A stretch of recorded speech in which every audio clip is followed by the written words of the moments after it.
বন্ধে তৃণমূলের গুন্ডা বাহিনী দ্বারা একটা প্রণোদিতভাবে ইচ্ছে করে তারা জোরপূর্বক বন্ধকে আটকানোর চেষ্টা, এবং শুধু চেষ্টা নয়, বিজেপি কর্মী সাধারণ মানুষকে উত্তপ্ত করা, মারধর, এবং সাংবাদিকরাও রেহাই পায়নি। আছে রানীগঞ্জ আজকে রক্তাক্ত, শুধু সাধারণ মানুষ বিরোধী থেকে শুরু করে সাংবাদিক প্রত্যেকে আজকে রক্তাক্ত।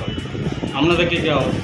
আমাদের আজকে প্রায় অনেকে আহত, প্রায় 10-12 জন মতো আমাদের আহত। তার মধ্যে বিশেষ করে রবি কেশরী, আমাদের মণ্ডলের যিনি সাধারণ সম্পাদক, তার মাথায় চোট লেগেছে, আমারও হাতে এবং পায়ে লেগেছে, এবং আমাদের আরও কার্যকর্তা তাদের লেগেছে।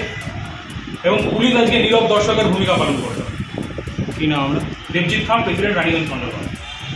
আজকে আপনার বিজেপিরা দাবি করছে আপনারা তৃণমূলের শাসক দল হয়ে তাদের উপর মারবেন, তাদেরকে এই বন্ধ যাতে সাকসেস না হয় তার জন্য কি বলবেন? বন্ধ তো আপনি দেখছেন, মানুষ স্বতঃস্ফূর্তভাবে বিজেপির বন্ধকে প্রত্যাখ্যান করেছে। মানুষ তাদের সাথে নেই। মানুষ কখনো, বাংলার মানুষ কখনো কর্মনাশা বন্ধ চায় না। যেদিন থেকে বাংলায় মাটি মানুষের সরকার হয়েছে তারপর থেকে কোনোদিন বন্ধ হয়নি। এই বন্ধ রাজনীতিতে বাংলা পিছিয়ে গিয়েছিল। আবার পুনরায় ভারতীয় জনতা পার্টি এই বন্ধের রাজনীতি শুরু করে বাংলাকে আবার পিছনে ফেলতে চেয়েছিল, কিন্তু বাংলার মানুষ তাদের ডাকে সাড়া দেয়। কিন্তু দেখা গেল যে আপনাদের লোকরা ঝান্ডা হাতে নিয়ে বিজেপিকে মারলেন। সে কোথায় মারলেন আপনি দেখতে পেলেন, কিন্তু আমিও তো ঘুরছি শহরে, আমি তো ঘুরছি একা মোটর সাইকেলে নিয়ে ঘুরছি, কোথাও তো সেরকম দেখি।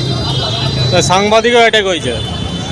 কোথায় সাংবাদিক এটা? আপনি তো আছেন এখানে, সাংবাদিক কোথায় অ্যাটাক হচ্ছে? আপনাদের হাতে ক্যামেরা, আপনাদের সাংবাদিক। আর হ্যাঁ, বিজেপির সংস্কৃতি আছে।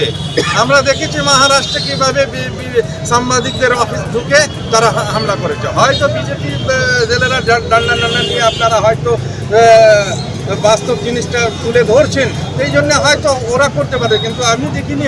আপনারা যখন বলছেন হতে পারে, কারণ ইতিহাসে দেখেছি ভারতীয় জনতা পার্টি কীভাবে মহারাষ্ট্রে, বিহারে